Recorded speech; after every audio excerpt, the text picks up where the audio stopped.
In this video, I'll be going over the Chemical Reactions Chapter 8, Practice Test A, Part 2, Objective 5, Predicting Combination Reactant Products. Directions say we're going to need a complete balanced equation.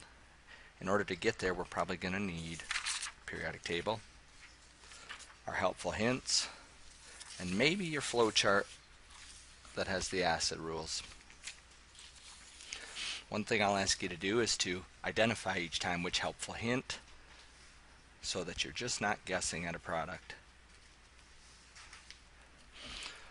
When I read through this first one about a magnesium metal reacting with iodine, I'm going to first write down magnesium plus iodine. Remember that iodine is one of the horse's neat oats for clear brown eyes, so it's going to be I2. Now I'm going to look for a helpful hint in the combination reactions about metals and nonmetals. And the first one, metal and a nonmetal, fits the bill. It says that we're going to hook by charges. In other words, we're just going to crisscross. Get my scrap paper and double check. Magnesium is a +2, iodine is a -1, so the product will be magnesium iodide, and we'll need 2 of those.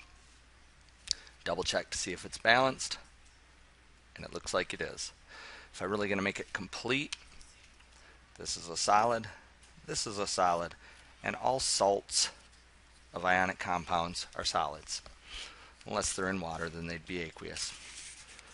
The next one, solid aluminum oxide, reacts with water. Before I get too far, I need to just have the right formula. Aluminum is always a +3, oxygen's a -2.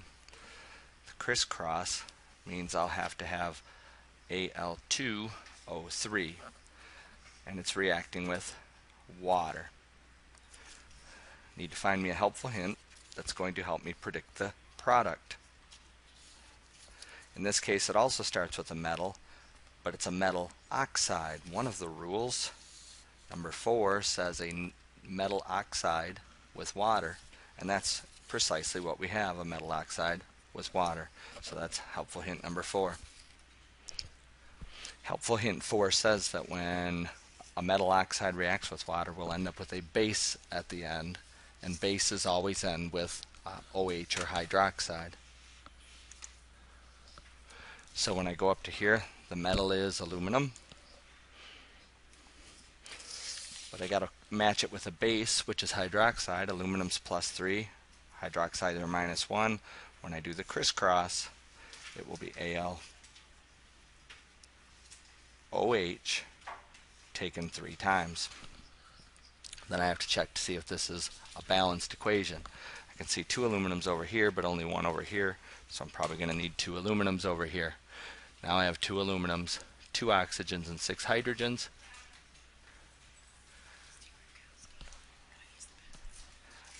And so I'll need a 3 here to get the same amount on the other side. Aluminum oxide was a solid. Water, of course, is a liquid. And aluminum hydroxide now is aqueous because it's dissolved in water. Number 3, gaseous sulfur trioxide reacting with water. SO3 plus H2O. Have another oxide, but this one's a non-metal oxide. So when I go find my helpful hints, a non-metal oxide plus water yields an acid. That's helpful hint number 3.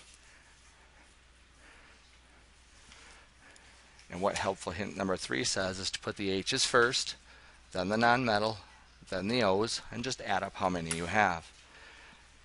H2, the S is the non-metal, 3 plus 1 is 4 oxygens, sulfuric acid. This was gaseous, this was liquid, and this is going to be aqueous because it's now dissolved in water. And counting it up, it is already balanced. Number 4, the white powder phosphorus reacts with oxygen to form a yellow powder of diphosphorus. This one tells us this must be helpful hint number 2. When you have a nonmetal tied to a nonmetal, it's helpful hint number 2. and we really can't predict because it's not based on hooking the charges or the crisscross, so we'll have to read carefully, and it says it'll react and form diphosphorus pentoxide.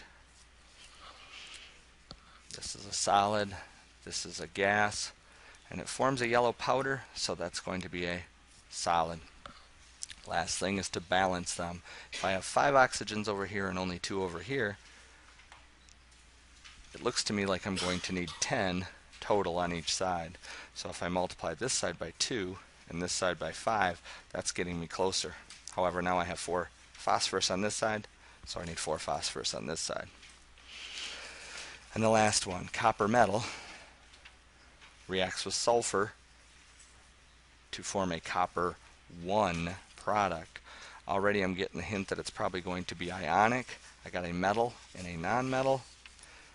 That's number 1, helpful hint number 1, hooked by charges or crisscross. There's different forms of copper. This copper is the copper +1. Sulfur, according to the periodic table, is a -2. Sulfur, yes, -2. When we crisscross, it's going to take 2 coppers